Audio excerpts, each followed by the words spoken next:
Actually ಬಂದು ನಮ್ಮೂರು ರಾಮನಗರ, ಹೆಸರು ಲೋಕೇಶ್ ಅಂತ. ನಮ್ಮದು ರಾಮನಗರ ಸಿಟಿಗೆ ಹೈವೇ ಬೈಪಾಸ್ ಅಲ್ಲಾದರೆ 1 ಕಿಲೋಮೀಟ್ರ್ ಮನೆ, ಸಿಟಿಯಿಂದ ಆದರೆ ಒಂದು 4-6 ಕಿಲೋಮೀಟ್ರ್ ಬರುತ್ತೆ. ನಾವು ಮೂಲತಃ ರೈತರ ಫ್ಯಾಮಿಲಿ, ತಂದೆ ತಾತ ಎಲ್ಲರೂ ಕೂಡ ನಾವು ರೈತರೇನೆ ಹೇಳಬೇಕು ಅಂದರೆ. ಇವಾಗಲೂ ಕೂಡ ನಾವು ವ್ಯವಸಾಯ ಮಾಡೋದು, ನಾವೇನೇ ಕೆಲಸಕ್ಕೆ ಹೋದ್ರು ಎಲ್ಲ ವ್ಯವಸಾಯದಲ್ಲೇ. ಅದೇ ಟ್ರ್ಯಾಕ್ಟರ್ ಇದ್ರು ಕೂಡ ನಾವು ವ್ಯವಸಾಯ ಎಲ್ಲ ಬಂದು ಎತ್ತು, ಇಲ್ಲ ಅಂದರೆ ಎತ್ತಿಗಿನ್ನ ಹೆಚ್ಚಾಗಿ ಹೇಳ್ಬೇಕು ಅಂದರೆ ನಮ್ಮ ನಾಟಿ ದನ, ಹೆಣ್ಣಸ್ಗಳಿಗೆಲ್ಲ ನಾಟಿ ದನ. ಇವಾಗೆಲ್ಲ ಹಳ್ಳಿಕಾರ ಅನ್ನೋ ಹೆಸರು ಬ್ರ್ಯಾಂಡ್ ಆಗಿರೋದು. ಅದು ಬಿಟ್ಟರೆ ಹಳೆ ಕಾಲದವ್ರಿಗೆ ತಗೊಂಡ್ರೆ ಹಳ್ಳಿಕಾರ ಅಂದರೆ ಅದು ಯಾವ್ದಲ್ಲ ಕಾರು, ನಮ್ಮ ಕಾರ್ಗಿರೆಲ್ಲ ಗೊತ್ತಿಲ್ಲ. ನಮ್ಗೇನಿದ್ರು ನಮ್ಮ ನಾಟಿ ಹೆಸ, ನಾಟಿ ಕಡಸು, ನಾಟಿ ಎತ್ತು, ನಾಟಿ ಓರಿ, ಇದೆ ನಮ್ಮ ಮನೇಲಿ ಹೇಳೋದು. ಅಣ್ಣ ಎಷ್ಟು ವರ್ಷದಿಂದ ಕೆಂಗಲ್ ಜಾತ್ರೆ ಮಾಡ್ತಿದ್ದೀರಣ್ಣ? ಮನೆ ನಾವು ಜಾತ್ರೆ ಮಾಡಕ್ ಸ್ಟಾರ್ಟ್ ಆಗಿದ್ದು ಅಂದ್ರೆ ನಾನು 10 ವರ್ಷದ ಹುಡುಗ ನನ್ನ ಜಾತ್ರೆ ಒಳಗೆ ಬಂದಾಗ ನಡ್ಕೊಂಬರೋವಿ. ಅಲ್ಲಿಂದ ನಮ್ಮೂರಿಂದ ಇಲ್ಲಿಗೆ ಒಂದು 6-6 ಕಿಲೋಮೀಟ್ರು ಬರ್ತದೆ ಬಿಳಿಗುಂಬಾಣ. ಹಂಗಾಗಿ ನಾವು ನಡ್ಕೊಂಬರ್ತಿದ್ವಿ. ಅವಾಗ ದೊಡ್ಡ ಮಟ್ಟದ ಜಾತ್ರೆ ಕಟ್ತಿತ್ತು ಅಂದ್ರೆ ಈ ಕಡೆ ಹೋದ್ರೆ ಮಿನಿಮಮ್ 1 ಕಿಲೋಮೀಟರ್ ಹೋಗ್ಬೇಕಾಯ್ತು. ಈ ಕಡೆ ಹೋದ್ರೆ ಸರ್ ಚನ್ನಪಟ್ಟ ಸೇರುವ ಹೋಟ್ಲು ಸರ್ಕಲ್ ಹತ್ರ ಒಂದು ಕಾಲೇಜು ಮತ್ತೆ ಇದೆಲ್ಲ ಇದೆ. ಈಗ ಅಗ್ನಿಶಾಮಕ ದಳ ಅದೆಲ್ಲ ಬಿಟ್ಟು ಇನ್ನೂ ಆಚೆ ಕಡೆ ಹೋಗ್ಬಿಟ್ಟಿರೋದು. ಹತ್ತತ್ರ ಎಂಟ್ರೆನ್ಸ್ ಅಂದ್ರೆ ಪೊಲೀಸ್ ಸ್ಟೇಷನ್ ವರ್ಗು ನಡ್ಕೊಂಡು ಮಾವಿನ ತೋಟದಲ್ಲಿ ಓಡಾಡಿದೀವಿ ಆ ತರ. ಆಯ್ತು ಅಣ್ಣ, ಇದು ನಾಟಿ ದನ ಅಂತ ಹೇಳಿದ್ರಿ, ಇದ್ರ ವಿಶೇಷತೆ ಏನು ಎಲ್ಲ ಹೇಳಿ ಅಣ್ಣ.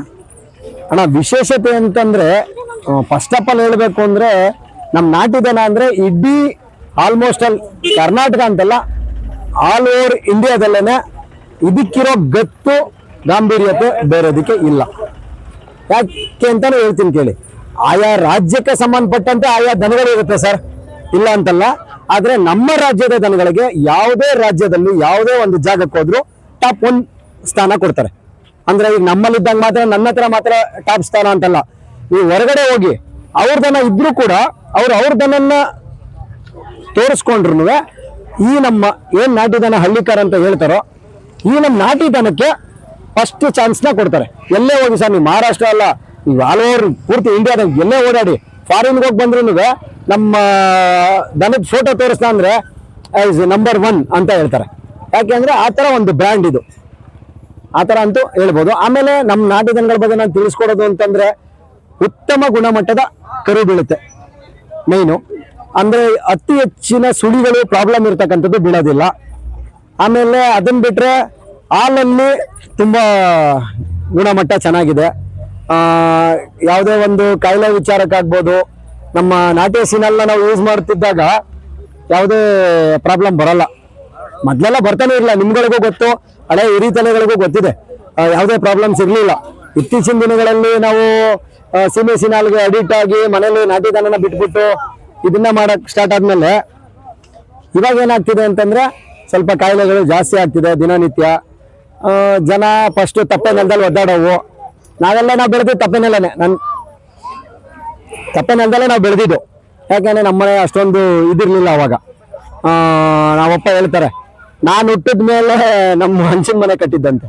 ಅದಕ್ಕೂ ಮುಂಚೆ ಎಲ್ಲ ತಾತ ಅಜ್ಜಿ ಎಲ್ಲ ವ್ಯವಸಾಯ ಮಾಡ್ತಿದ್ದಾಗೆಲ್ಲ ಬರೀ ಶೆಡ್ಡು, ಒಂದೊಂದು ದಿನಕ್ಕೆ ಅವಾಗೆಲ್ಲ ಶೆಡ್ಡಲ್ಲೇ ಇದ್ದಿದ್ದಂತೆ. ಶೆಡ್ಡಿಂದ ಹಂಚಿನ ಮನೆ, ಈಗ ಆ ಥರ ಬರ್ತಾ ಇದೆ. ನಮ್ಮ ದನಗಳ ವಿಚಾರದಲ್ಲಿ ಅಂತಂದಾಗ ಅಷ್ಟಂತೂ ಹೇಳ್ಬೋದು, ಇಡೀ ವರ್ಲ್ಡಲ್ಲೇ ಟಾಪ್ 1. ಇದನ್ನ ಹೊಡ್ಕೊಂಡು ಹೋಗ್ತಿದ್ರೆ ಸರ್ ನಂಬಲ್ಲ. ಬೇಕಾದ್ರೆ ಒಂದು ರೌಂಡು ಯಾವ್ದಾರ ದೊಡ್ಡ ಸಿಟಿ ಒಳಗಡೆ ಬಿಡ್ರಿ, ಸಿಟಿ ಒಳಗಡೆ ಬಿಟ್ಟ ತಕ್ಷಣ ಬಸ್ಸು ಕಾರಿಂದ ಹಿಡಿದು ಎಂಟೈರ್ ಬೈಕಿಂದ ಹಿಡಿದು ನಡ್ಕೊಂಡು ಹೋಗೋ ವ್ಯಕ್ತಿವರೆಗೂ 1 ಸೆಕೆಂಡ್ ಹಿಂಗೆ ತಿರುಗಿ ನೋಡ್ತಾರೆ ಹೊರಗಣ್ಣಲ್ಲಿ. ಆ ಕಣ್ಣಿನ ದೃಷ್ಟಿ ಎಲ್ಲಿ ಬೀಳ್ತಾ ಇದೆ ಅಂದ್ರೆ ನಮ್ಮ ದನಗಳ ಮೇಲೆ ಬೀಳ್ತಾ ಇರತ್ತೆ. ಒಂದು ಜೊತೆ ಎತ್ತು ಹೋಗ್ತಿದೆ ಅಂದ್ರೆ ಪಕ್ಕದಲ್ಲಿ ಹೋಗ್ತಿರೋ ಕಾರು ಬೈಕು ಕೂಡ ಸೈಡ್ ಹೊಡಿತಾರೆ. ಅಷ್ಟು ನಾನು ನೋಡಿ ಬಂದಿದ್ದೀನಿ ಸಿಟಿ ಒಳಗಡೆ. ಯಾಕಂದ್ರೆ ಎಷ್ಟೋ ಸಾರಿ ಸಿಟಿಲಿ ನಾನು ಹೋಗಿ ಬಂದಿರ್ತೀನಿ.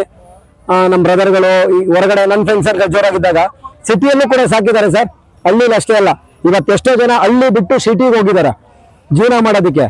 ಸಿಟಿಲೂ ಕೂಡ ಎಷ್ಟೋ ಜನ ಖಾಲಿ ಸೈಟ್ಗಳಲ್ಲಿ ರೆಂಟಿಗೆ ತಗೊಂಡು ಇವತ್ತು ದನ ಸಾಕಿರೋರು ಇದ್ದಾರೆ. ನಾನು ಅದನ್ನ ನೋಡಿದ್ದೀನಿ ಆ ಥರ. ಅಣ್ಣ ನೀವು ಹೇಳಿದ್ರಿ ನಮ್ಮ ತಂದೆ ಕಾಲದಲ್ಲೆಲ್ಲ ಕೆಲಸ ಮಾಡ್ತಿದ್ದ ಅಂತ. ಈ ಹಳ್ಳಿಕಾರ ದನಿನಲ್ಲಿ ಮಿನಿಮಮ್ ಎಷ್ಟು ಅವರ್ ಕೆಲಸ ಮಾಡ್ಬೋದು ಅಣ್ಣ? ಸರ್ ಇವಾಗ ನಾನು ಹೇಳ್ಬಿಡ್ತೀನಿ. ನಾನು ನೇಗಿಲು ಕಟ್ಕೊಂಡು ಬೇರೆಯವ್ರಿಗೆ ಕೂಲಿ ಉಳುಮೆ ಕೆಲಸ ಮಾಡಕ್ಕೆ ಹೋಗ್ತಿದ್ದೆ. ನಾನು ಹೋಗ್ತಿದ್ದಾಗ ಸರ್ 110 ರೂಪಾಯಿ ಇತ್ತು. ನಾನು ನೇಗಿಲು ಕಟ್ಕೊಂಡು ಹೊಲ ಉಳಕ್ಕೆ ಹೋದಾಗ ನನಗೆ 110 ರೂಪಾಯಿ ಕೂಲಿ ಕೊಡ್ತಿದ್ರು. ನಾನೇ ನೇಗಿಲು ಹೊತ್ಕೊಂಡು ಹೋಗಿ ಹೊಲ ಉತ್ತಿದ್ದೀನಿ ಬೇರೆಯವ್ರಿಗೆ. ಅದು ಯಾವ ಥರ ಅಂತಂದರೆ ಬೆಳಗ್ಗೆ 6:30 7 ಗಂಟೆ ಒಳಗಡೆ ನಾವು ಒಳಗಡೆ ಇರಬೇಕು. 12 ಗಂಟೆ ಉತ್ತರೆ ಅದು ಒಪ್ಪತ್ತಿನ ಲೆಕ್ಕ. 2:30 ಗಂಟೆ ಉತ್ತರೆ ಅದು ಒಂದ್ ದಿನದ ಲೆಕ್ಕ. ಒಂದ್ ದಿನಕ್ಕೆ ಅವಾಗ ಏನ್ ಮಾಡೋರು 280 ರೂಪಾಯಿನ 250 ರೂಪಾಯಿನ ಕೊಡ್ತಿದ್ರು. ಅದು ದಿನ ಕಾಲಕ್ರಮೇಣ ಬರ್ತಾ 600 700ವರೆಗೂ ಹೋಗಿತ್ತು, 800ವರೆಗೂ 1000 ರೂಪಾಯಿವರೆಗೂ ಹೋಗಿತ್ತು. ಇವಾಗ ಬೆಳಗ್ಗೆ ಹೋಗಿ 11 ಗಂಟೆ ಕುಂಟೆ ಹೊಡ್ಕೊಂಡ್ ಬರೋಷ್ಟರಲ್ಲಿ ರಾಗಿಗೆ ಅದಕ್ಕೆ ಇದಕ್ಕೆ 1,000 1,500 ದುಡ್ಡು ಇಸ್ಕೊಂತೀವಿ. ಇವತ್ತು ಮಾಡ್ತೀವಿ ಸರ್. ಎಷ್ಟೋ ಜನಕ್ಕೆ ಸರ್ ನಾನು ಓಪನ್ ಆಗಿ ಹೇಳಿದ್ದೀನಿ ಸರ್. ಕೆಲವರೆಲ್ಲ ಮಾತಾಡಿದಾರ.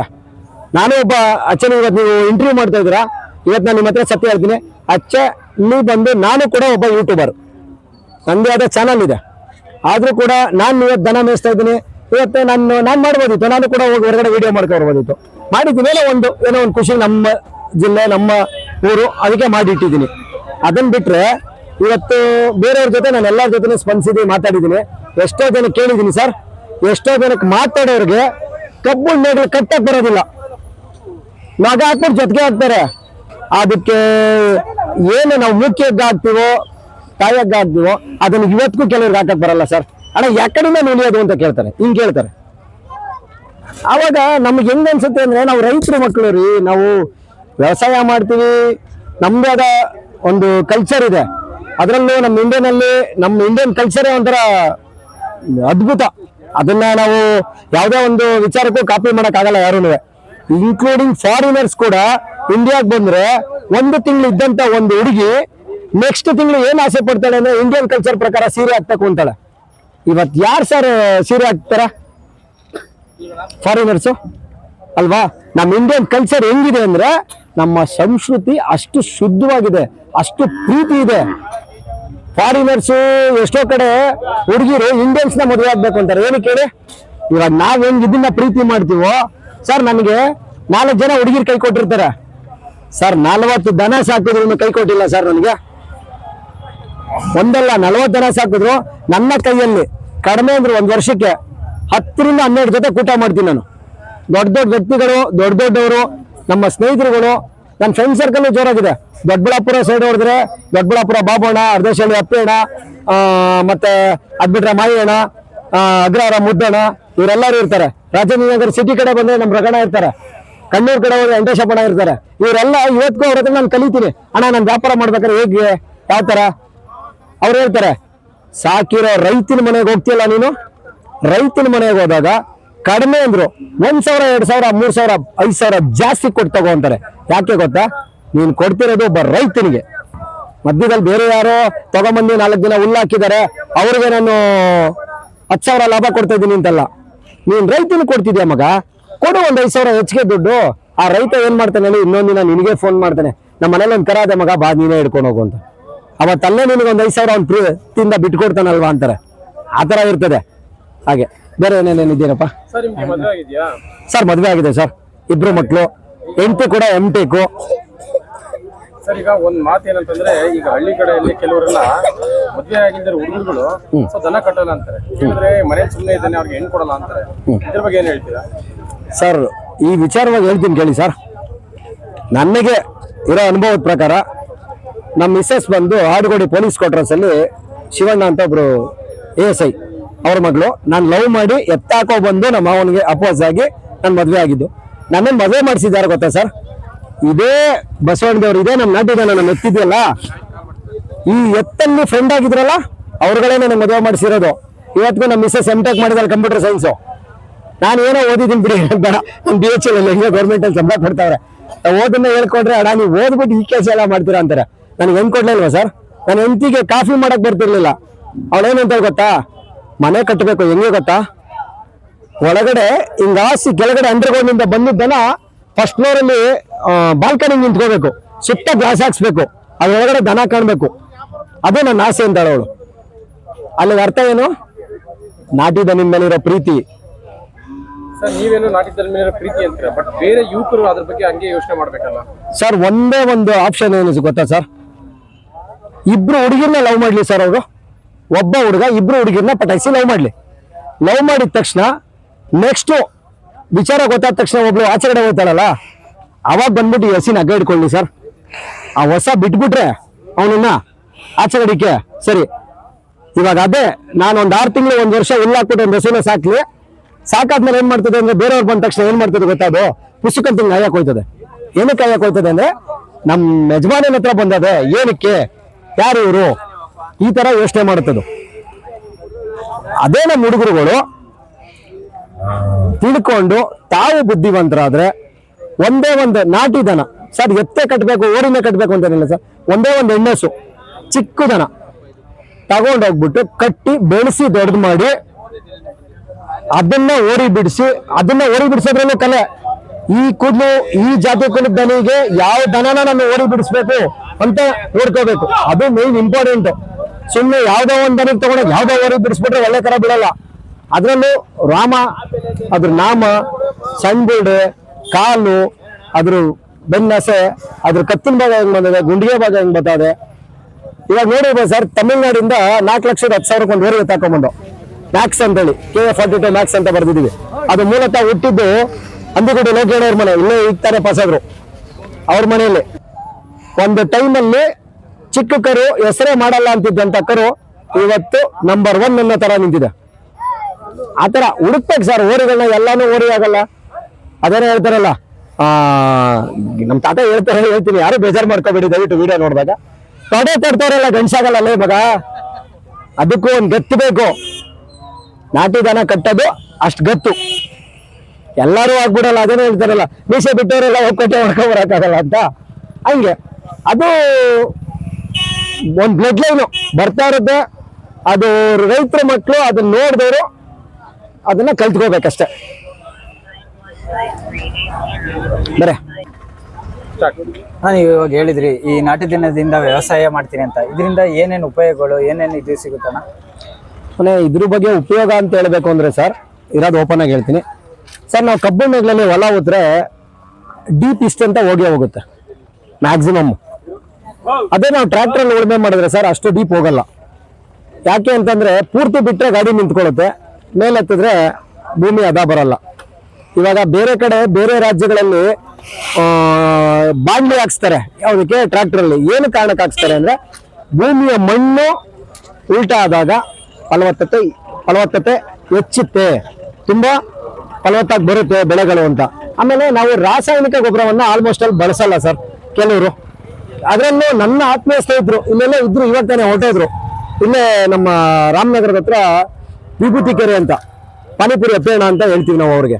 ಸರ್ ಇವತ್ತಿಗೂ ಅವರು ಗಂಜಲ ಮತ್ತೆ ತಪ್ಪೆ ಎಲ್ಲವನ್ನ ಡ್ರಮ್ಮಲ್ಲಿ ಹಾಕಿ ಕಲಸಿ ರೋಟಿನ್ ಮಾಡಿ ಜೀವಾಮೃತ ಮಾಡಿಕೊಂಡು ಅವರು ಬೆಳೆಗಳಿಗೆ ಏರಿಸ್ತಾರೆ.